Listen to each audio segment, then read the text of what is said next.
Morning. Okay, so Loch Ness 360 is what we're doing today, or we're starting it today. Just behind me there is Inverness Castle, and as you can probably see, they're doing renovation works on. So the walk officially starts from Inverness Castle, but you can't actually go up to it at the moment because, like I say, they're working on it. But that's where we're officially starting from today.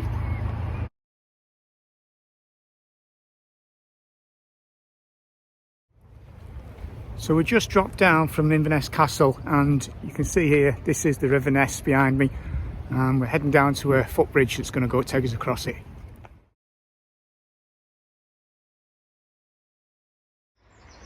So we're just crossing this little bridge now. It's like two bridges that you cross. Can you see that sign up there? That's what we're following to start with.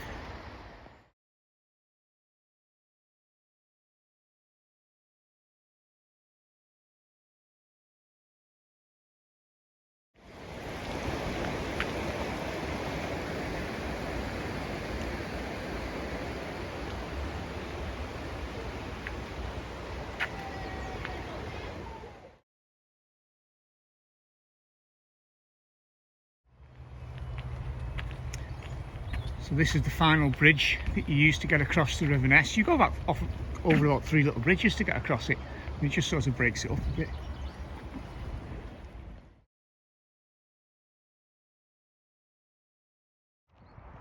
Just come out of Inverness, well, still in Inverness, we're just coming to the outskirts of it now, and this is the Caledonian Canal, which we're going to be following along for a while now. Coming up to this side now, so that's the Caledonian Canal there, and we're coming off from the Caledonian Canal now and heading down here.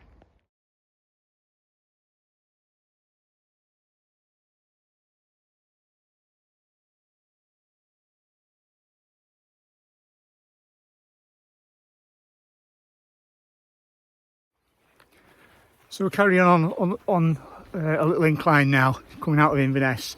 Just take you a little while to get clear of all the houses and everything. So if you came here late, bear that in mind. What I did last night, I took the train up and I stayed at a place called Waverley Guest House, which is fairly cheap and cheerful. I mean, the rooms were cheap enough, but it's a nice enough place to stay. But if you got here late, it take you a little while to find somewhere to camp. So we're down there looking down this Inverness, and we've come up this track, carrying it on up here. Bit of a climb, not a bad climb, but a bit of a climb coming out.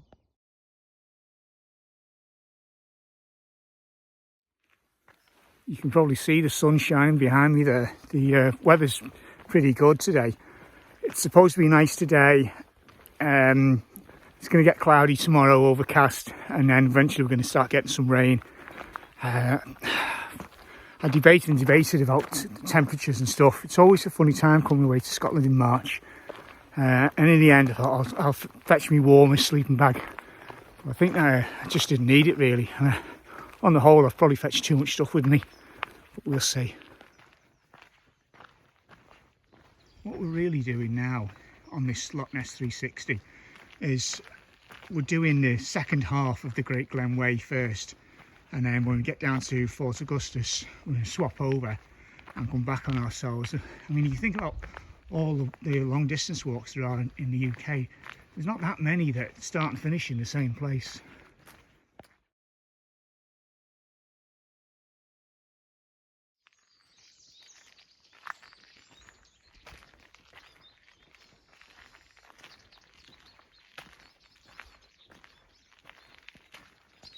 As you can see here, because I've not mentioned it yet, the tracks, I can only talk from the Great Glen Way point of view before we turn off and take the South Trail back again towards Inverness, because I haven't done the South Trail back yet. But I've done the Great Glen Way before, and of course this is what we're doing now. We're kind of going backwards on the Great Glen Way. But you can see these tracks, this is pretty much what you get for a good deal of it really. So tracks generally for the first, certainly for the first half, are very good really. So like I was saying, I stayed at the Waverley Inn in Inverness. I mean, it's really close to the train station. It's like a minute away from the train station, so it couldn't have been better in that respect.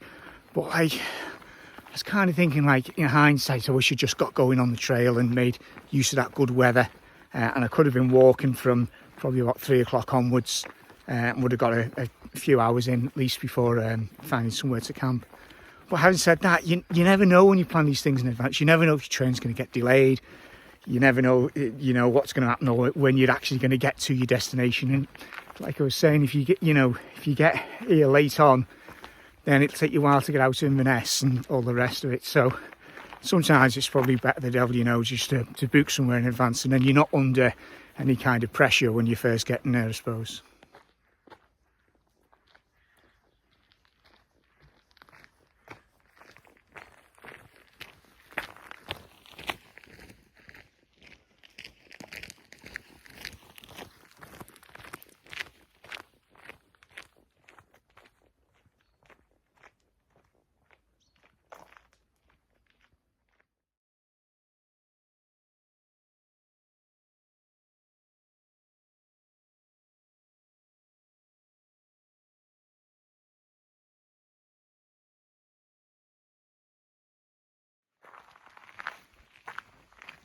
Right, not long ago, past the eco campsite where you can camp, but there's no running water or facilities there. It's just basically land and stuff that you can camp on. This is the Aberachan Forest that we're coming out of now. Just on this path, leads all the way through. So just a word to the wise, as you come out of the Aberachan Forest, it's advertised on the maps and things, there's a drinking tap. Nope, doesn't work. Just after that drinking tap that doesn't work, you cross a little road and then you on this, which is obviously a 4x4 track.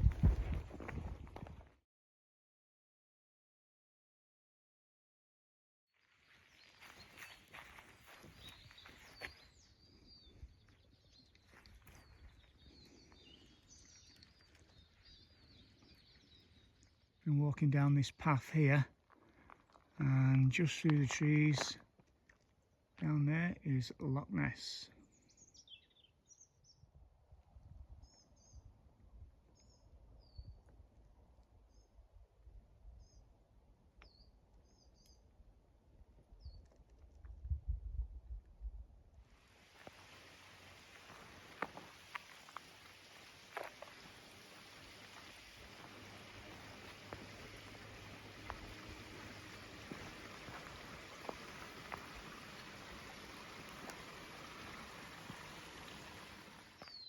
So I'm at a bit of a dilemma here.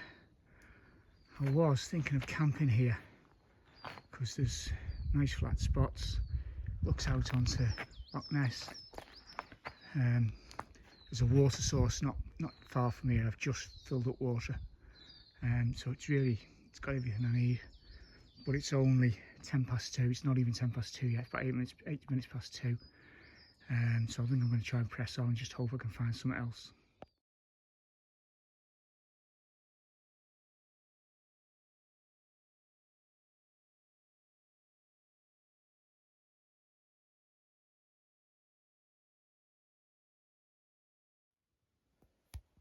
Right, so end of day one, and I am in not a tent at the moment. I'm in a little B&B. I'll tell you about that in a minute. So it started off there in Inverness and came out of Inverness down. You can see the way I said about this morning, where you sort of cross Ness Islands in a couple of little, 2 or 3 little bridges like that, and then carried on out of Inverness, not finding many places to wild camp straight away. So if you get there and you get there pretty late, bear that in mind. It might be worth doing what I did and have somewhere just in case your train's delayed if you're going to do this walk, or even a Great Glen Way from the other way around or anything like that. Have a train and a hotel booked just for the first night, just in case you're delayed or something, because otherwise you might, depends on what time your train's going to get there, I suppose, as well. But carried on to here. I marked these little places as possible wild camping spots. Carried on through here, down here, down here. This was the eco campsite. I didn't go in, but I've been in before. But I have stayed there actually once before, but that's where it is.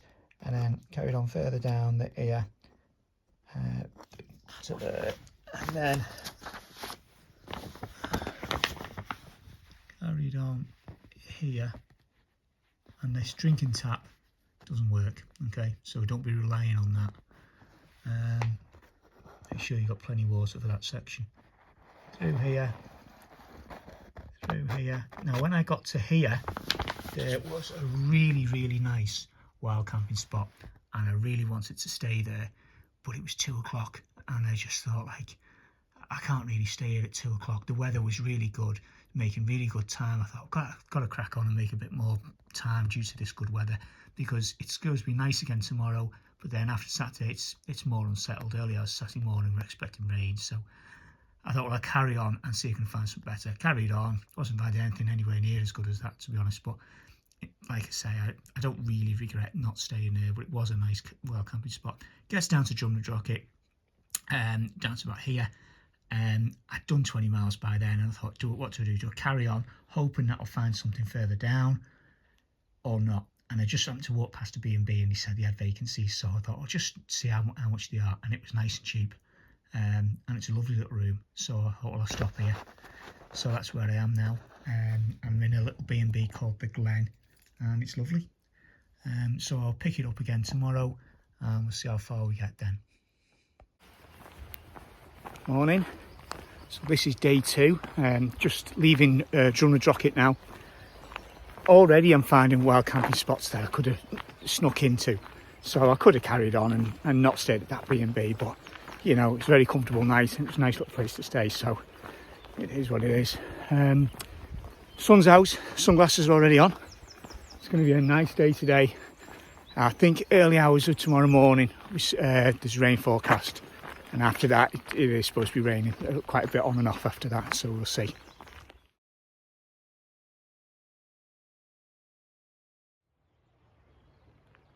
Just following on that path ahead and looking back, that's the direction I've come up from. That's the drum.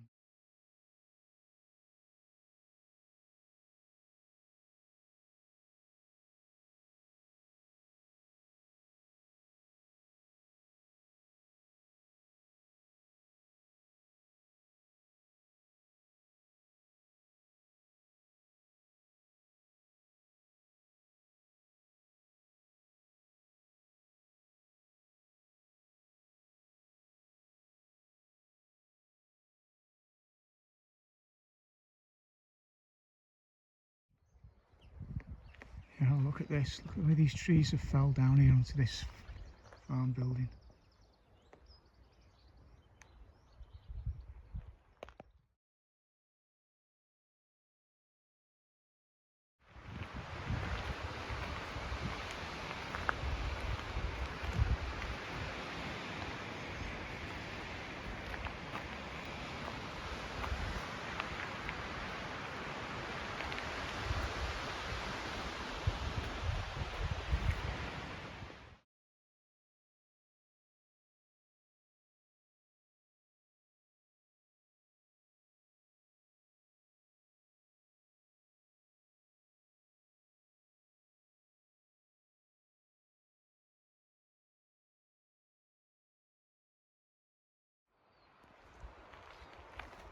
Right, so we're getting an option here. This is where the route splits between the high section up there or the low route down there.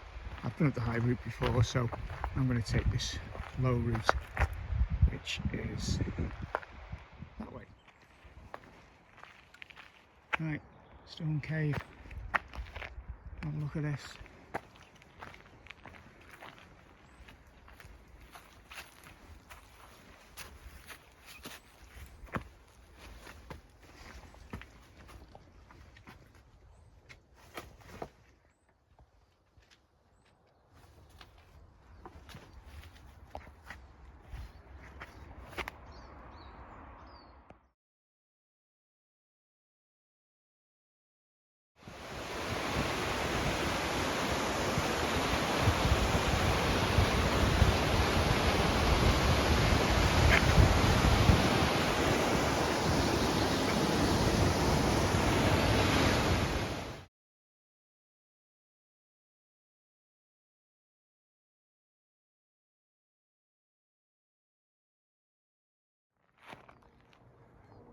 Right, so we've just come from down there. You can take the road or you can take that track. It doesn't really make a difference to meet up.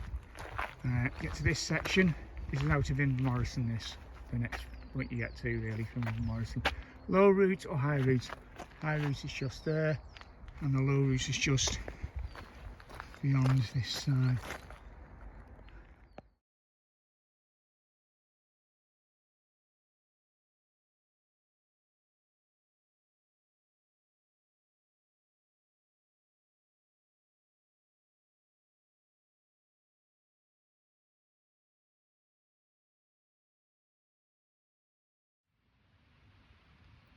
Okay, just a little update on where we are.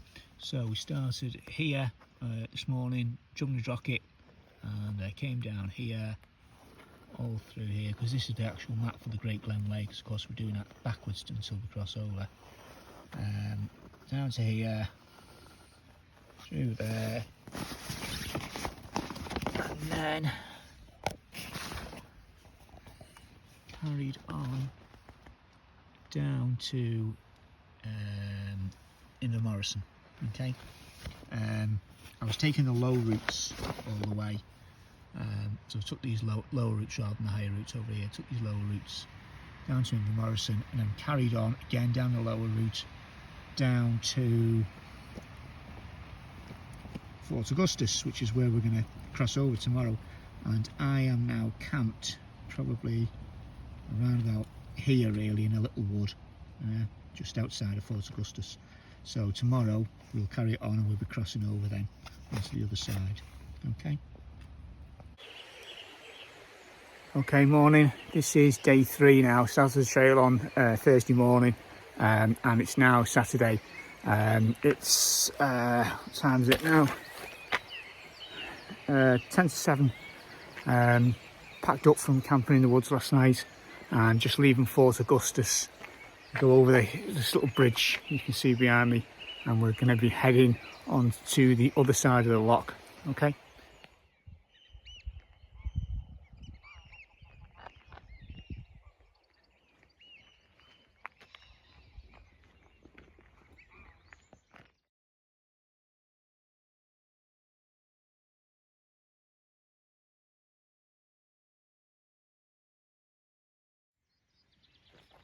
Okay, so it's these signs that we're following now on this side.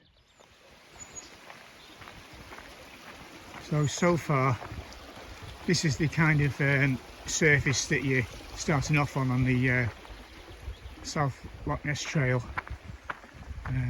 Gravelly path, easy to walk on. The hiker app tends to want to put you on the road, but this is the actual trail.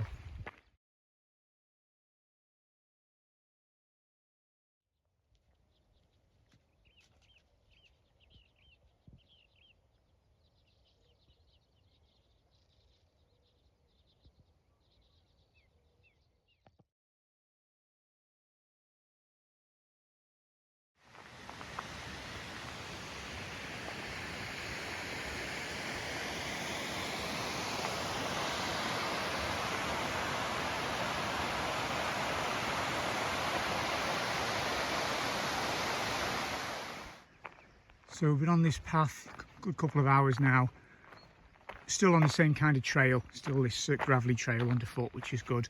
The road is just over that way, so we're kind of very often it's kind of like parallel to the road. Plenty of water sources up here if you need water. Okay, so over there, that's Loch Tarf over there, and this is the path over here. The road is just back that way, and here's the path going past it. Okay, so looking back, we've come down from that direction and crossed over the road, and the track goes into this then. It's more of a stony, narrower path.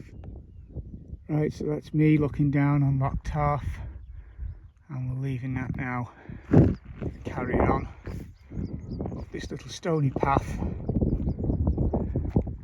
ahead of us, getting towards the highest point now.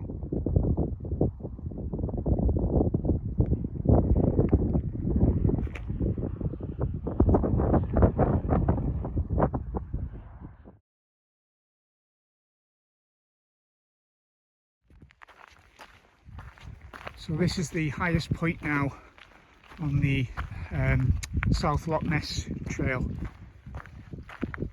Weather looks, well, the weather's been undecided all morning, to be honest. It's very overcast. It looks like the sun's trying to break through clouds at some points, but then there's a lot of grey clouds around as well. It rained very briefly this morning, just for a shot in the tent, just a few spits of spots really. After that, we've not had any rain, but I'm expecting it pretty soon, to be honest, if it looks like this.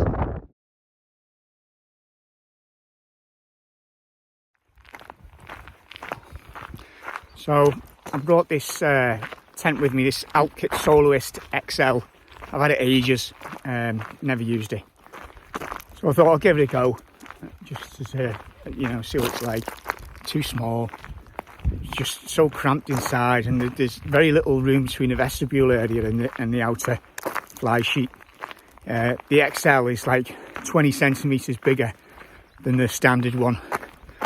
But it's a proper 20 centimetres. It's it's not a man's 20 centimetres. It's just a normal 20 centimetres. So there's bugger all difference really between the standard one and the XL one really. But yeah, I'll be giving that tent a miss again. So I did bring walking poles with me for this trip, like I normally do. But they're these walking poles that break down into 3 sections to make them more compact. And I can't get the button to engage on one of them, so I've got one walking pole that works nicely, and then I've got another walking pole that's just floppy in 3 sections. It looks like it needs Viagra to get it going. So they're stuck in my bag now, they're useless to me really.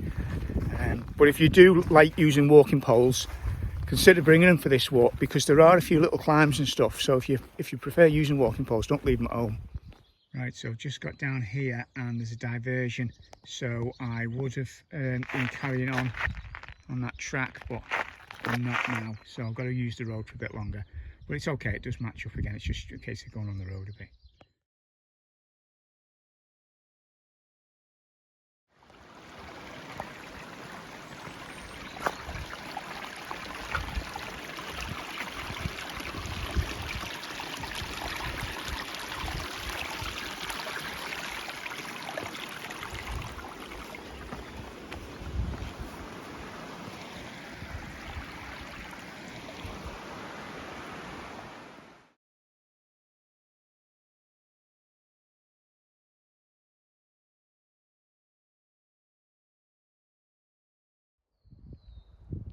Look at this, it's more like Louisiana than Scotland, this little bit.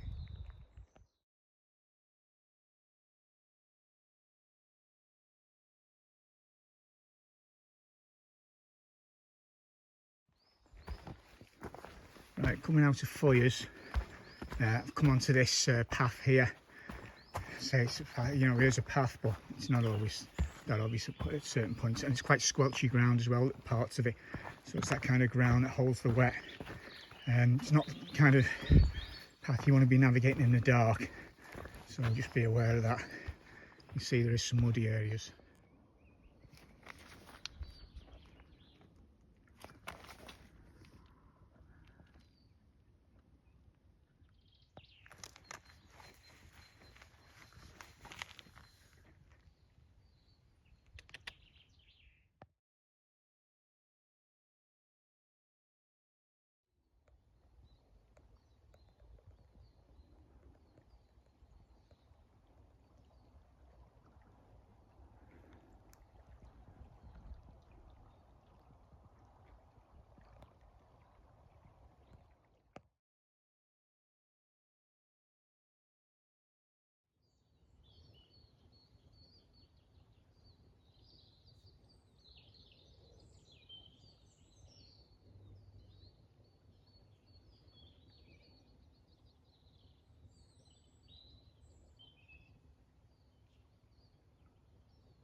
Okay, that's me just looking out over Loch Ness. It's currently 6:15 in the evening. So let's see where we got today. So it came out from over here at Fort Augustus, come across, and straight away you're on the South Loch Ness Trail. Come all through here, this is the highest point, and then all through here. Didn't see many people at all. Got to here and there was a diversion because they said the bridge was down, and you therefore couldn't cross. So they said you've got to use the road. That road feels like it goes on forever, okay? But that's where the diversion finishes. So it's from there to there, okay? Then carried on up to through Whitebridge, and then on up to Foyers, and then look on this side of the map, up through Foyers, all through here,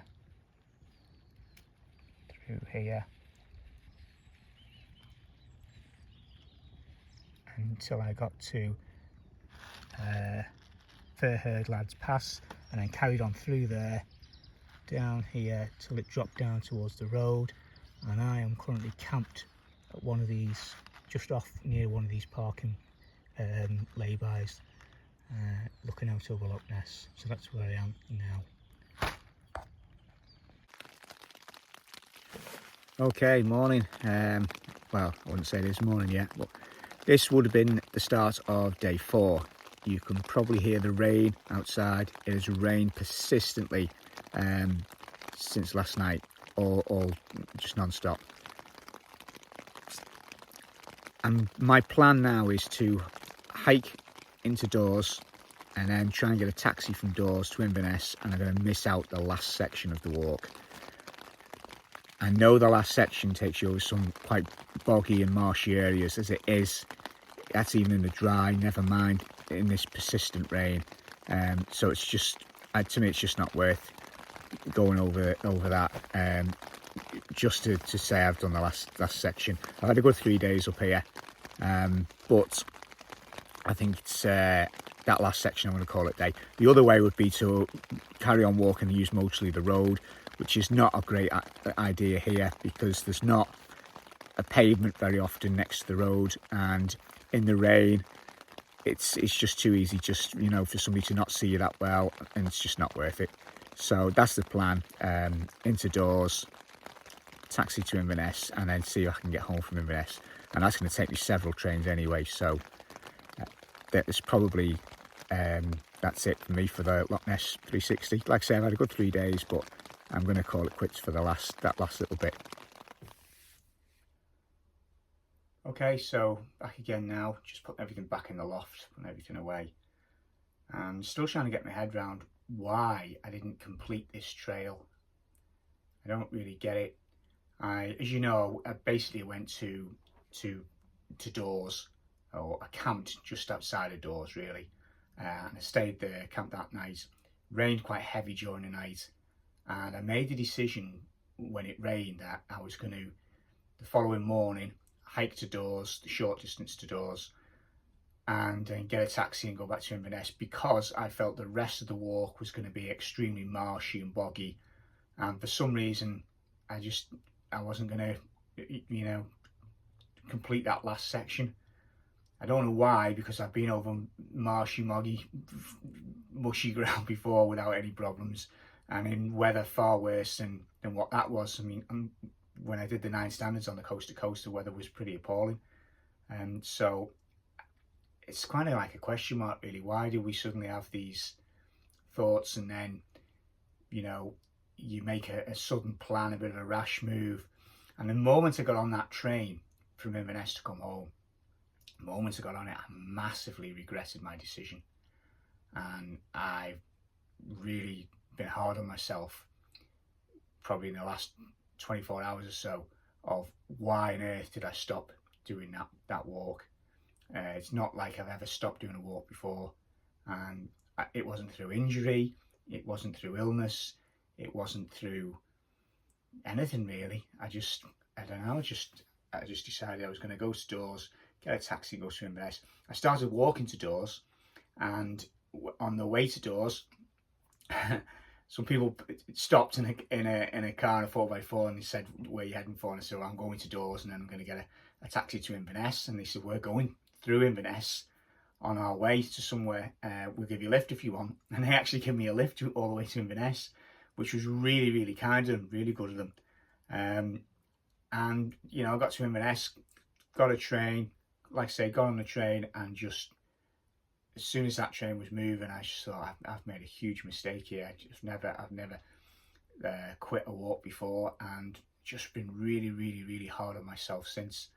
And I'm just trying to, like, you know, question why, really. I don't get it.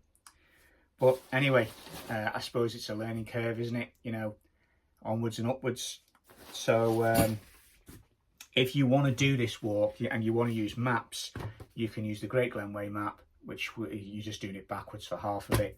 And then there is a map called the South Loch Ness Trail map. Okay, so you could use them if you want to go with maps. I went with the hiker app as well, but you know, like I say, it's well signposted anyway. But it's always helpful to have some sort of secondary thing. But yeah, so that is the short end of this video. So if anybody is watching this, they will get some information about the Loch Ness 360. My apologies that you're not getting all of it. You know, I wish I could tell you why, but I don't know. But like I say, onwards and upwards. Looking forward to the next trail, really, and hopefully we'll complete that one. Okay, thank you.